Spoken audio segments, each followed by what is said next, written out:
માં તું બરડાની બેસનાર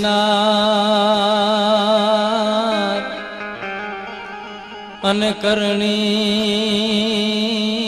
અમને કરને સહાય પણ સ્મરણ કરતા માં તું સાદે આપજે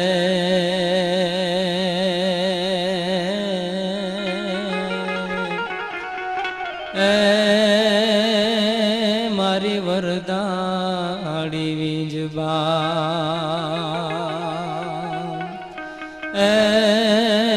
મારી વરદાડી વીજબા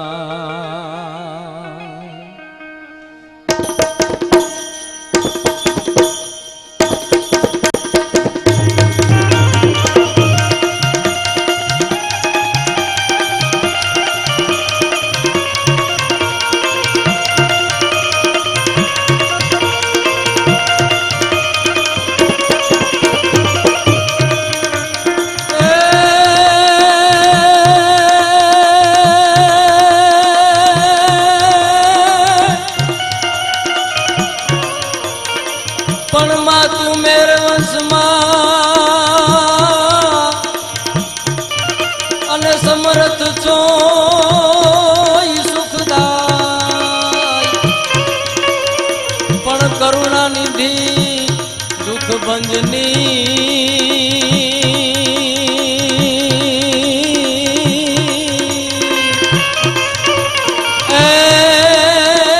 તમે આવો લીરલયા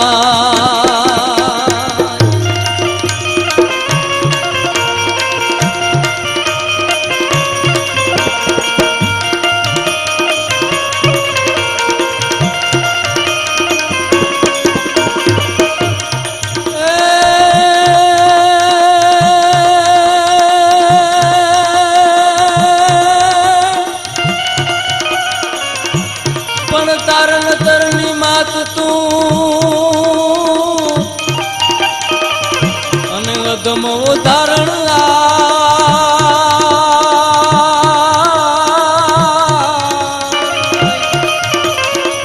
પણ સેવકડા સુખ પામવા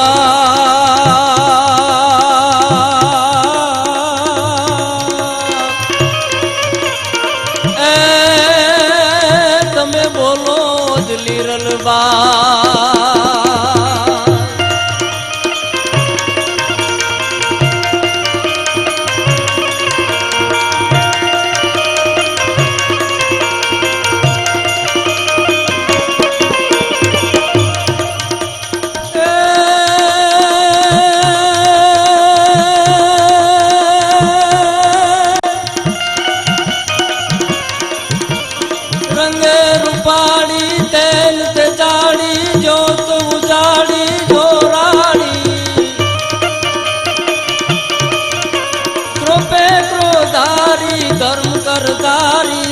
માનવ રૂપે મહેકાણી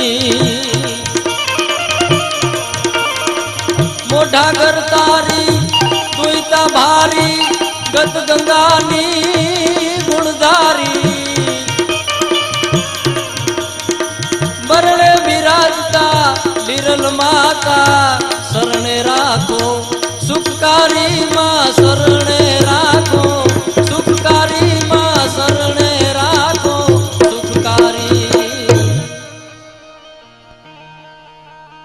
રંગે રૂપાડી તન તેજાડી જ્યોત ઉજાડી જોરાડી ક્રોપે ક્રોધાડી ધર્મ કર ધારી માનવ રૂપે માતુ મહેકાડી મોટા ઘર તારી દુઈતા ભારી ગત ગંગાની ગુણધારી બરડે બિરાજતા લીરલ માતા શરણે રાખો સુખકારી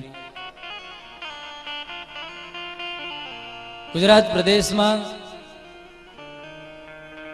બરડો કરીને એક મહત્વનું સ્થાન ગણાય એવો એક પ્રદેશ આવ્યો છે. બરડાની ભૂમિકા છે, બરડાની માટી છે, એ કંઈક નોખા પ્રકારની છે, કંઈક જુદા પ્રકારની છે.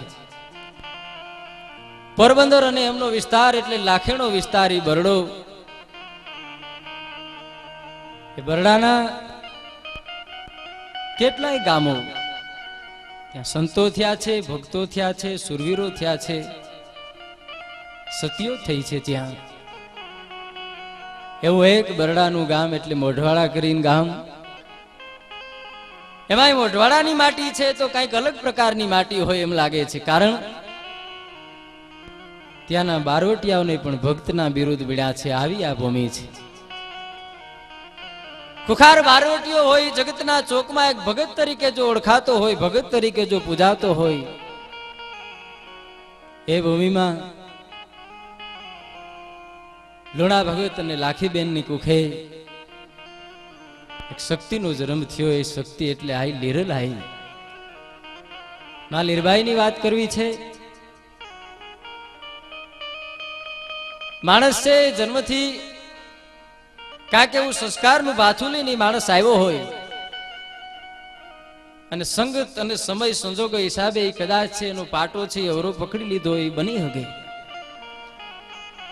એ લોખંડ રૂપી કાયાને જ્યારે જ્યારે પારસમણી મળ્યા છે ત્યારે એ લોખંડ રૂપી કાયા છે સુગંધિત સોના જેવી બની ગઈ છે. એવો એક માણસ મોઢવાડાનો જીવન કરીને મહેર. એ વખતના ખુખાર અને લૂંટારું જે કહેવાય એનો ભાઈબંધ બનેલો ભાઈ. જીવનની હાક બોલે મોઢવાડા અને વિસ્તારમાં જીવનનું નામ પડે એટલે માણસ ધ્રુજવા મળતો. પણ એ જીવનને એક ટેવ હતી. દરરોજને માટે હાજ થાય એટલે હરિનું સ્મરણ કરવું, હરિનું ભજન કરવું. અવળે રસ્તે ચડેલો માણસ છતાં હાજ પડે એટલે ભગવાનને પ્રાર્થના કરે. એટલે એ તો વાત નક્કી છેલી કે કંઈક ઓલાભવનું આવું કંઈક વાથું લઈને આ આત્મો છે જન્મો હોય. નકર આ રસ્તે જાનાર માણસ છે કોઈ દિવસ આવા નિત નિયમ રાખે નહીં, આવા કોઈ દિવસ આકરા તપ છે જે કાંઈ કયો રાખી શકે નહીં. પણ આને દરરોજનો એક નિયમ હતો કે હાજ પડે એટલે ભગવાનને યાદ કરવા. એ જીવન મહેર છે. એક વખત પરબ વાવડીની માલિપા રાત રોકાણો છે. ઓચિંતું રાત રોકાવાનું કારણ કે ભેસાણની માલિપા એક પટેલ ને પટેલના બળદ છે એ ચોરીને જ્યારે જીવન છે એ હાલતો થયો. થોડા બળદિયા બે પટેલ એની વાડીએ ગયો અને પટેલે જોયું તેના બળદ નોટા. એટલે એને એમ થયું બળદ છે એ કોઈક લઈ ગયું લાગે. પગેરું દબાવતા દબાવતા પટેલ અને બીજા માણસો એ જોતા જોતા આવ્યા તો પરબની જગ્યામાં એ બળદના પગેરા એને દેખાણા. હાંજ પડી ગઈ છે. બળદોને બાંધીને જીવન છે એ માથે પછેડી નાખી, માથે ફારીયું નાખીને હરિની માળા કરે છે. એ વખતે પરબના ઓલિયા પુરુષ દેવીદાસ બાપુ આરતી કરવાની તૈયારીમાં છે. ત્યાં માણસો આવીને એમ કીધું કે બાપુ અહીં કોઈ અમારા બળદ ચોરીને આવ્યું છે? હે કે અમારા બળદ છે એ વાડીએથી કોઈક માણસ ચોરીને વયો ગયો છે. પગારું દબાવતા દબાવતા પરબની જગ્યામાં અમને એમ લાગ્યું કદાચ બળદ અહીં આવ્યા હોય. જીવન મોઢવાડીઓ તમામ વાતો સાંભળે છે. માળા કરતા કરતા અલગ ધણીને યાદ કરીને એટલું કે છે કે હે ઠાકર, ઠાકર મેં ગમે એ કદાચ કામ કર્યા હોય, ગમે એ ધંધા કર્યા હોય, પણ હાંજ પડે ને જો તને મેં યાદ ન કર્યો હોય, તને મેં સમીરો ન હોય, તારું જો ભજન ન કર્યું હોય તો મને કે એકય એવી હાંજ નથી તને યાદ કર્યા વગરની ગઈ હોય, તારું ભજન ન કર્યું હોય. આમાંથી ઉગાર્યા આજ બાપ મને, આજ હું પકડાઈ જવાનો છું. અહીં દેવીદાસ બાપુ પાસે જઈને માણસો વાત કરે છે કે બાપુ આ જગ્યામાં આવ્યો લાગે છે. ત્યાંથી પરબ વાવડીના ઓલિયા પુરુષે એમ કીધું હતું કે આ જગ્યામાં ચોર કોઈ દિવસ આવે નહીં, અને ભૂલે ચૂકે આવી જાય તો જગતની માલિપા કોઈ દિવસ ચોરી કરે નહીં. પટેલ હે કે કદાચ આવે નહીં ને જો આવી જાય તો હવેથી ચોરી નહીં કરે. તમને વિશ્વાસ ના આવતો હોય તમે જોઈ લ્યો, તમારા બળદ ક્યાંય બાંધ્યા હોય તો. માણસો જોવા જાય છે, જીવન ફફડે છે. હમણાં બળદને જોઈ જાય, હું પકડાઈ જાય. આ તો પરબની જગ્યા, ઓલિયો પુરુષ, ઓલા ભાવનો આત્મો ક્યાં મોઢવાડા ક્યાં પરબ બોલાવતો હોય ને જાણે આ લોખંડ ને પારસમણી મળવાનું હોય. નકા આવું બને નહીં કોઈ દિવસ. પટેલ અને માણસો એના બળદ જોવા ગયા ને તો બે બળદ બાંધેલ હતા, પણ અલગ ધણીએ પરબના પીરે ધોળા બળદ માંથી કાળા બળદ કરી દીધેલા. ભાઈ પટેલ ને માણસો જોઈને અચંબામાં પડી ગયા કે આપણા બળદ છે એવા જ બળદ છે, પણ કલર ફેર છે. એને ખબર નથી કે એનો રુધિયો જેમ બદલવાનો છે એમાંનો કલર બદલી ગયો છે, અને આત્મા જેમ પલટાવાનો છે એમાંનો કલર પલટાઈ ગયો છે.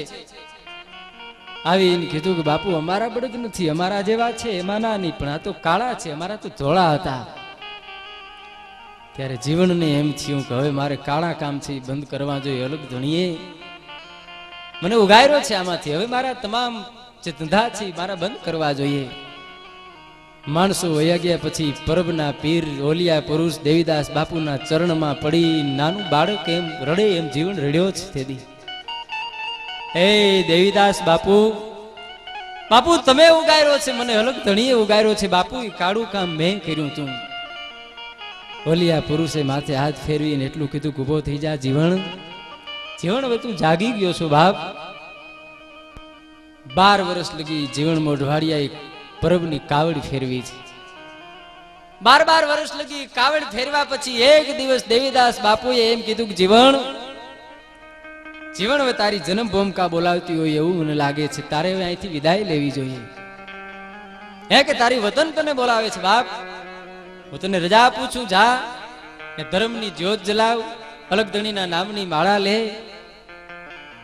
તું જેમ તર્યું એમ તારે કેટલાય આત્માઓને ત્યાં તારવાના છે.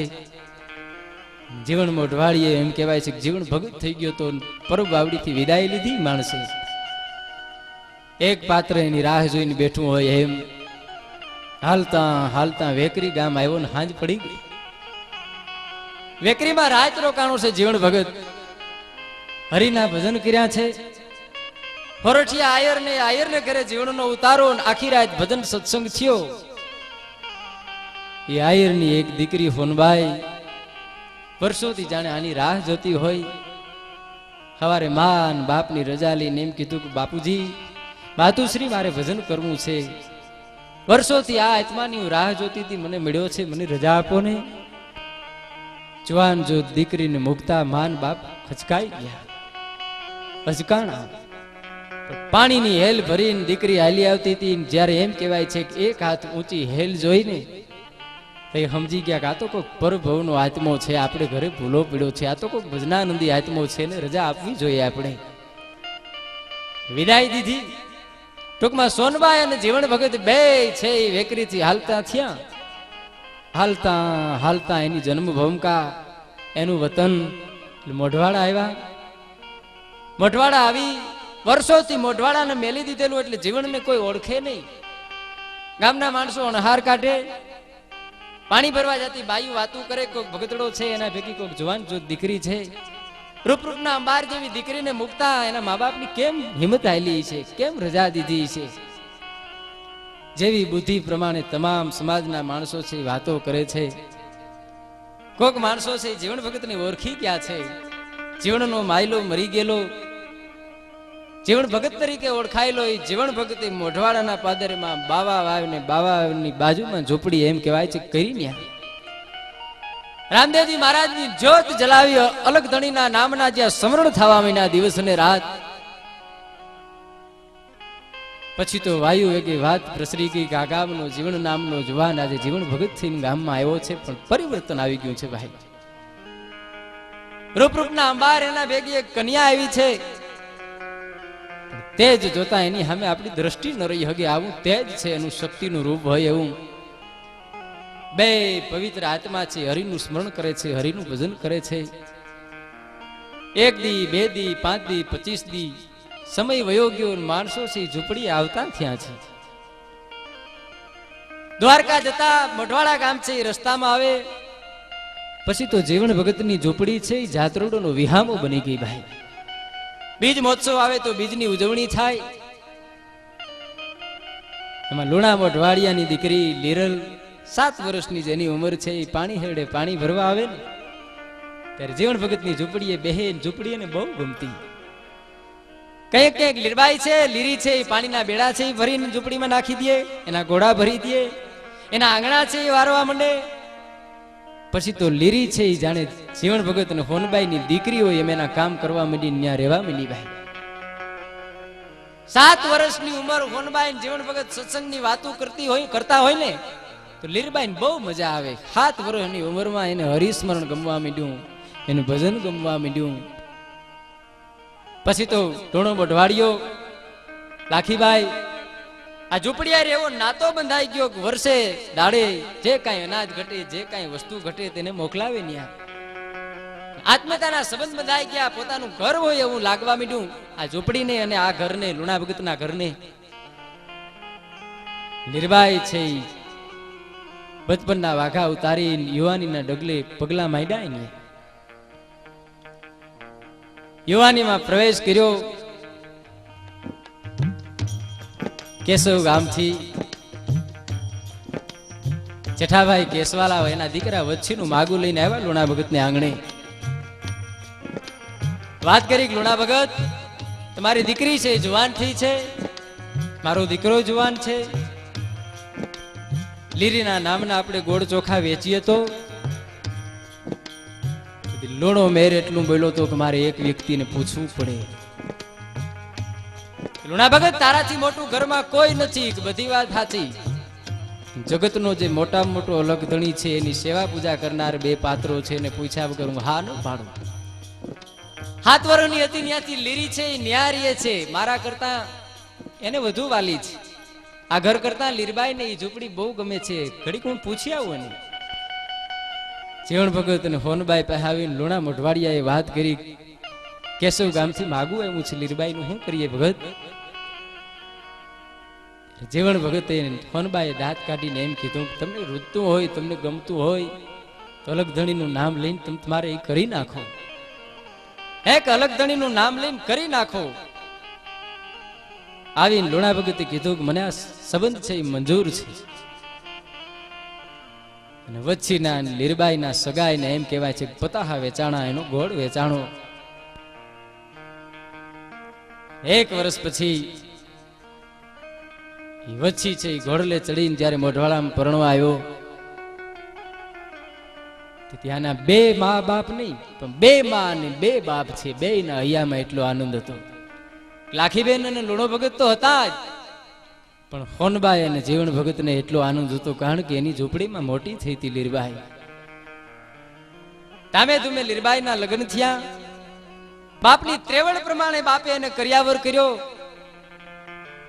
જીવણ ભગતની ઝૂંપડી પાસેથી લીરબાઈ નીકળ્યા ને હોનબાઈ ને પગે લાગીને એના ખોડામાં મસ્તક મૂકી દીકરી બહુ રડી હતી માં હું જાઉં છું હવે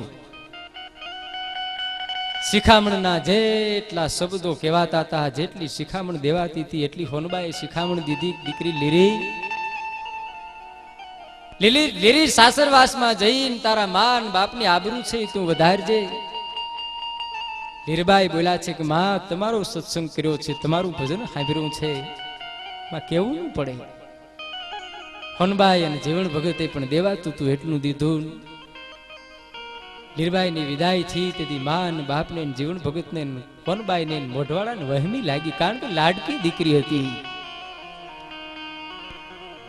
વચ્ચી ભગત પછી કેશવાલો મેર લગ્ન થયા ત્યારે જવાનીનું જોર એના જેવડા ભાઈ બધું ભેરો ફરે જેવા સાથે તેવા કીધું છે ને એમ જુવાનીના નશામાં ક્યારે કવડા કામ કરે બધા એક તો ફાટલ માણસ એના હમું કોઈથી બોલાય નહીં પાછા એના એવા ભાઈબંધ મોડી રાત સુધી જાગવું ક્યારેક વળી શિકાર કરવો જે માણસ છે એ અધમ કામ કરતો હોય ને એનો મગજ છે એ બહુ ક્રોધી હોય કારણ કે આ કામમાં કોઈ દિવસ શીતળતા મળે નહીં ક્રોધ છે એ બહુ હોય આવા માણસમાં વચ્ચીમાં ક્રોધ બહુ વાતમાં લીરબાઈ ઠપકા દે વાતમાં લીરબાઈ બાંધે ઝઘડે હોનબાઈની શિખામણ હતી એટલે જેટલું સહન થયું એટલું લીરબાઈએ સહન કર્યું પછી એક દિવસ જયારે હદ આવી ગઈ ને સહન શક્તિની હદ આવી ગઈ ત્યારે લીરબાઈએ નિર્ણય કરી લીધો કે હવે મારે અહીં રહેવું નથી કે મારે રહેવું નથી મારા માવતર ત્યાં વહી જાઉં લીરબાઈ છે લુગડાનું પોટલું બાંધીને પોતાના પિતાશ્રી લુણા ભગતને ત્યાં આવે છે 5 દી 10 દી 15 દી મહિનો 2 મહિના લીરબાઈ પાછા આવતા નથી કેશવ ગામમાં. નવરાશના પળોમાં જ્યારે નવરા હોય ત્યારે જીવણ ભગતની ઝૂંપડીએ જઈને એના કામકાજ કરે અને હોનબાઈ પાસે સત્સંગ કરે. એમાં એના જુવાન જે રખડતા હતા એમાં એક જુવાનીએ એમ કીધું કે વચ્ચી આજ 2 મહિનાથી તારી ઘરવાળી છે માવતરે ગઈ છે ને આવતી નથી, તું પૂગી નથી શકતો એને? લુણા ભગત ને કઈ બોલી નથી શકતો તું? અને તેથી એમ કહેવાય છે કે આકરા પાણીએ છે ને વચ્ચી છે ઘોડલા માથે બેહીને મોઢવાડા આવ્યો કે કાં લીરી નહીં કાં હું નહીં. હે કે આજ નિર્ણય કરી લેવો છે, આજ ફેસલો કરી નાખવો છે, કાં ઈ નહીં કાં હું નહીં. તપાસ કર્યો ને ઘરે ગયો તો ખબર પડી કે લીરબાઈ છે જીવણ ભગતની ઝૂંપડીએ બેઠી છે. એક તો ક્રોધમાં આવ્યો તો પાછો આ ભક્તડા એની ઝૂંપડીએ ગયા વાવડ મળ્યા. ડબલ ક્રોધાત્માન થઈ અને વચ્ચે ન્યા ગયો નક્કી કરી લીધું કે આજે ભગત અને ભક્તાણીની પણ ખબર લઈ લેવી છે. મારી ઘરવાળીને બગાડનાર આ 2 જ પાત્રો છે, બીજા કોઈ નથી, નકા આવે નહીં. આવું નક્કી કરીને ખીજાઈને એમ કહેવાય છે કે વચ્ચે જ્યારે ઘોડલે ચડીને આવ્યો, હોનબાઈ ની ઝૂંપડીમાં બેઠા છે અને બાજુમાં લીરબાઈ બેઠા છે. હોનબાઈ શિખામણ આપે છે કે બેટા લીરી પતિ છે એમાં આપણે પરમેશ્વરના દર્શન થવા જોઈએ બેટા. પતિના કહેવાથી એમ એના ઘર મૂકી નવાઈ ની બેટા તારાથી. અરે કદાચ 2 આકરા વેણ કહી લે એને અધિકાર છે બેટા. પતિ છે એ ભગવાન છે આપણો. 2 આકરા શબ્દો કહીએ તો એમ આપણે વયું ન હોવાય. વચ્ચી સાંભળે છે આ વાત. નક્કી કરીને આવ્યો તો કે આજે ભગત ભક્તાણીની ખબર લેવી છે, અને બગાડનાર ઈ છે, બીજું કોઈ નથી. હોનબાઈના અમૃત રૂપી વચનો જ્યારે એમ કહેવાય છે કે વચ્ચીના કાનમાં પડ્યા ત્યારે વચ્ચીને એમ થયું કોહો આ મારું બગાડનાર નથી, આ તો મારા સુધારનારા છે. અરે હું તો કેવું માનીને બેઠો તો કે આનીએ ચડાવી છે. આ એવા ન હોય, બહુ ખોટું કર્યું મેં. આ વિશે મનમાં વિચાર્યું, બહુ ખોટું કર્યું. જોજો એક પછી એક આત્મો જેને જ્યાં જવું હોય ને અખિલ બ્રહ્માંડનો નાથ લઈ જાય છે. ના લોખંડ છે અને પારસમણી અડે છે અને સુગંધિત બનીને સોનું થઈને જગતના ચોકમાં આવે છે. આ હોનબાઈ ની આવી વાતો સાંભળીને વચ્ચી છે ઘોડેથી હેઠો ઉતરી હોનબાઈ ના પગમાં પડીને રડવા માંડ્યો. હો માં મને માફ કરી દે, બહુ ખોટું વિચાર્યું માં મેં તારા વિશે. તો જીવણ ભગત આવ્યા આમથી, જીવણ ભગત ને પગે પડ્યો. લુણો મોઢવાડિયો લાખીબેન આવ્યા. જીવણ ભગત ને એમ કીધું કે હવે શું કરવું? ત્યારે જીવણ ભગત એટલું બોલ્યા છે વચ્ચે હવે પારસમણી થઈ ગયો છે. ભગત આ લોખંડ ને હવે પારસમણી અડી ગયું છે, આ સોનું થઈ ગયો છે. ટૂંકમાં એ વચ્ચે જીવણ ભગતના પગમાં પડીને જીવણ ભગતની કંઠી ધારણ કરી. જીવણ ભગતે એટલું કીધું કે વચ્ચી લીરીને તેડી જા, આવતી બીજ આવે આવતી બીજે તારે ઘરે પાઠ રાખજે, અમે બધા પધારવાના છીએ. વચ્ચી છે કેશવ ગામ આવ્યો છે. માયલો મરી ગયેલો, બદલાઈ ગયેલો માણસ. હવે વચ્ચીને રખડવું ગમતું નથી, વચ્ચીને ફરવું ગમતું નથી, વચ્ચીને ભાઈબંધો અરે બેહવું ગમતું નથી. ભાઈબંધો વિચાર કરે છે કે આ ઓચિંતું પરિવર્તન કેમ આવી ગયું. પછી તો કઈક જરીક ખરાબ થાય, જે ખોટું થાય તો વચ્ચી ખીજાવા માંડે. પછી તો આ વચ્ચે એવો હુકમ કરી દીધો કે આજથી આ ગામના સીમમાં કોઈ શિકાર કરવો નહીં, જો કોઈ શિકાર કરશો તેની ખેર નથી. પછી તો એના ભેગા જે ફરતા હતા એ રેતા રેતા રેતા બધા ઓછા થવા માંડ્યા. કોક હતા એ વળી સુધરી નાની આરે ભરી ગયા અને સત્સંગ કરવા માંડ્યા. વચ્ચી છે વચ્ચીમાંથી વચ્ચી ભગત થઈને ગામમાં એમ કહેવાય છે કે માની તું પાત્ર બની ગયો. બીજ આવી, જીવણ ભગત, હોનબાઈ, લુણા ભગત, લાખીબેન પધાર્યા છે. રામદેવજી મહારાજનો ઉત્સવ ઉજવાય છે. લગલંગ નેજાધારીના ગુણગાન ગવાય છે. આ સંતાવ જેવા આત્માઓની પધરામણી થઈ, ભક્તોની પધરામણી થઈ, એના હામયા કર્યા. ગામડા ગામમાં કીર્તન ગવાય છે. રામદેવજી મહારાજને યાદ કરીને એ ભગત મંડળ છે એ કીર્તન ગાય છે. પાછળ છે આ બધા ભક્તો સંતો વયા આવે એનું હામયું થાય છે. રામદેવજી મહારાજને યાદ કરે છે, પ્રાર્થના કરે છે હૈયાના ભાવથી. હિંદવા શાલિગ્રામને યાદ કરી કીર્તનો ગવાતા હતા. કેવા કીર્તન? કે આવજો ને રામદેવ પીર, રણુજાથી વેલા પધારજો.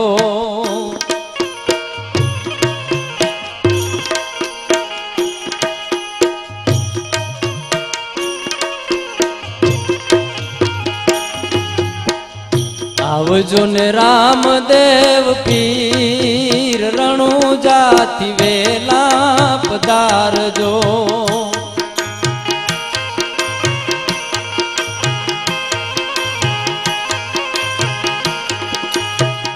સગુણા બેન ના વીર, રણુજાથી વેલા પધારજો.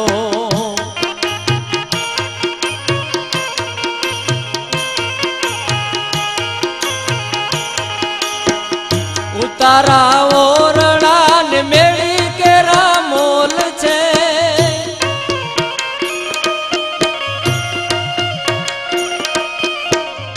ઉતારા ઓરડા ને મેળી કેરા મોલ છે. ઉતારા કરતા જાવ, રણુજાથી વેલા પધારજો.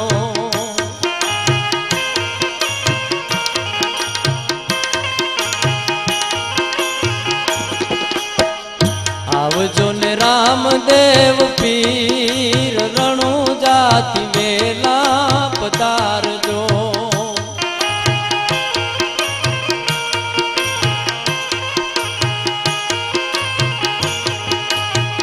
સગુણા બેન ના વીર, રણુજાથી વેલા પધારજો.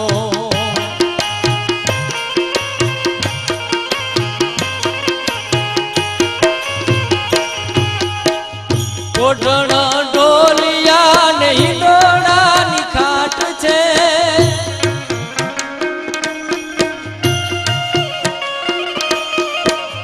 કોઢણ ઢોલિયા ને હિંડોળાની ખાટ છે.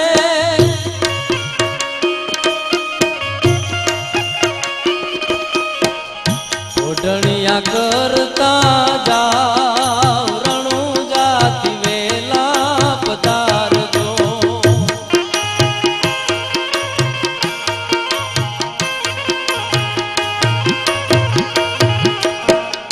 આવજો ને રામદેવ પીર, રણુજાથી વેલા પધારજો.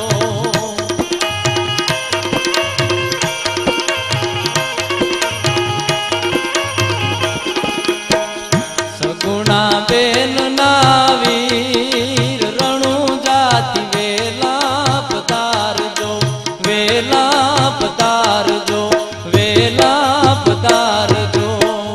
આવજો ને રામદેવ પીર, તમે રણુજાથી વેલા પધારજો. સગુણા બેન ના વીર, તમે રણુજાથી વેલા પધારજો. હિંદવા શાલિગ્રામના કીર્તન ગવાય છે, એના ભજનિયા થાય છે. એમ કહેવાય છે ભગત મંડળ છે, જીવણ ભગત છે, હોનબાઈ છે, ઋણા ભગત છે, લાખીબેન છે, તમામ ભગતગણ છે. એમ કહેવાય છે કે વાતે ગાતે સામૈયા સહિત આજે વચ્છી ભગત ને મહેમાન થયા છે. આખી રાત્રિ વચ્છી ભગત ને સત્સંગ થયો, ભજન થયા, હિંદવા શાલિગ્રામનો પાઠ ઉજવાણો. પછી તો એમ કહેવાય છે વચ્છી ભગત એવો નિર્મળ માણસ બની ગયો ભાઈ. વાડીએ જાય તો મૂલ્યોના સમાચાર પૂછે, મૂલીની ખબર કાઢે. કોઈને જરી દુઃખ હોય ને ખબર પડે એટલે વચ્છી ભગત છે તરત એને ઘરે છે વયો જાય ને એના દુઃખમાં ભાગ લેવા માંડે ભાઈ. આવો પાત્ર એમ કહેવાય છે લીરભાઈ એમના જીવનમાં આવ્યા એટલે આવો જે માણસ હતો એ માણસને આ જગતના ચોકમાં એક ભગત તરીકે પૂજનીક બનાવી દીધો આ પાત્રએ. એ લીરબાઈ સમયાંતરે એમ કહેવાય છે લીરબાઈ ત્યાં બે પુત્રોનો જન્મ થયો, પાતો અને પૂંજો. એક દીકરીનો જન્મ થયો, એનું નામ પૂતી. બે દીકરા અને એક દીકરી. પછી વચ્છી ભગત લીરબાઈ એમનો પરિવાર છે આનંદ કરવા માંડ્યો, કિલોલ કરવા માંડ્યો, ભગવાનનું ભજન કરી. નવરાશના પર્વમાં જ્યારે જ્યારે સમય મળે ત્યારે અલગ ધણીને યાદ કરે. તમામ કુટુંબના સભ્યો છે ભેગા મેહી અને ભગવાનનું ભજન કરતા હોય છે.